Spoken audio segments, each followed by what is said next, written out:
Hi everyone. तर बघा आज एवढा कंटाळा आलाय स्वयंपाकाचा, एवढा कंटाळा आलाय म्हणून सकाळी पण ब्लॉग नाही बनवला. तर मी आजची रुटीन दाखवते नाईटची, रात्रीच्या जेवणात काय आहे. तर चलो असं मस्त थोडासा फोन वगैरे चालवला, कारण की मी ठेवला होता भात शिजायला आणि एक साईडला चिकन करायला. तर इकडं बघा असा मस्त भात ठेवला शिजायला, बासमती राईस असा चिकट चिकट मस्त झालेला आहे.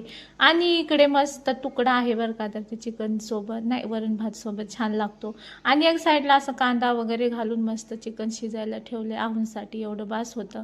मग लगेच चिकन इकडे शिजलं की लगेच पटापटा भाकरी करायला लागले. एवढा कंटाळा आला होता बघा, चिडचिडमध्येच मी आज पीठ मळते.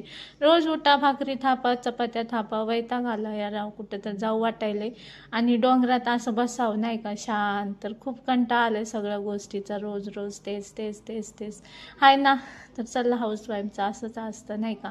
मग अशा रागा रागा थपा थपा थपा थपा भाकरी थापून घेत होते.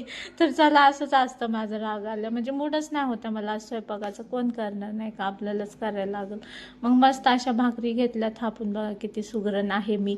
पटापटा भाकरी थापून झालेल्या आहेत. पोरांशी बडबड चालू होते, काय खायचं काय खायचं, कारण की माझी पोरं नॉनव्हेज नाही खात. मग मस्त अशा भाकरी झालेल्या इकडं भाकरी थापून घेतल्या आणि एक साईडला नाही का पोरांसाठी लगेच वरण शिजाय टाकलं. इकडं कांदा भाजून घेतला भाकरीच्या तव्यावरच आणि पोरांना डायरेक्ट कुकरमध्ये फोडणीला वरण टाकलं डायरेक्ट, म्हणजे कंटाळा आलं असंच असतं आपलं डायरेक्ट.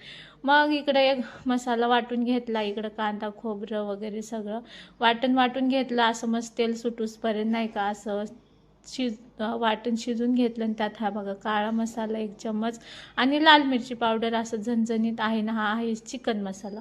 तर काय नाही अहो, एकटेच खाणार. मग ते म्हणले सुक्कं बनव थोडंसं नाही का. मग ह्यात थोडंसं आता पाणी टाकणार आहे आणि मस्त असं परतून घेणार आहे. तर बघा पाणी टाकून छान छानपैकी परतून घेतलं आणि शिजलेलं चिकन त्यात टाकलं आणि असं मस्त बघा फिरून घेतलं, असं हलवून घेतलं. झालं सुक्का चिकन, एकच नंबर. जे खाते त्याच्या सुटलं ना तोंडाला पाणी. हे बघा किती मस्त चमचमीत झालेलं आहे सुक्का चिकन. तर आपल्या गावठी भाषेत असं सुक्कं चिकन असतं बरं का. मग वरून टाकली कोथिंबीर, मग झाले आपलं इकडं मस्त असं चिकन जिरा सुक्का. मग इकडं चिकन वगैरे झाले. तर चला आजसाठी एवढं.